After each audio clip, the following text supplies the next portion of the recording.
بص، الفلوس ليها اسامي كتير ومختلفة.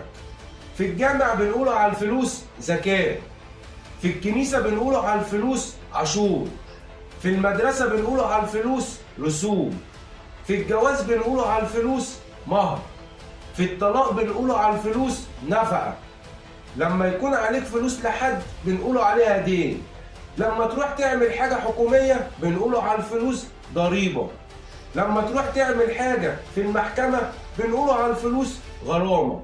الموظف اللي طلع متقاعد بيقول على الفلوس معاش، الموظف اللي لسه شغال بيقول على الفلوس راتب، العامل اللي شغال بره بيقول على الفلوس أجر.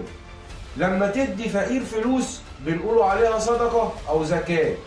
في العيد الأطفال بتقول على الفلوس عيدية، الأطفال بتقول على الفلوس في اليوم العادي مصروف. لما تروح البنك تقترض فلوس بنقولوا عليها قرض. لما حد يدفع لأهل الميت فلوس بنقولوا عليها هدية. لما حد يخطف ويطلب فلوس بنقولوا عليها فدية. تعطى بشكل غير قانوني بنقولوا عليها رشوة. لما الراجل بقى يدي لمراته فلوس بنسميها ايه؟ فكروا، وتحياتي لاصحاب الإجابة المقنعة.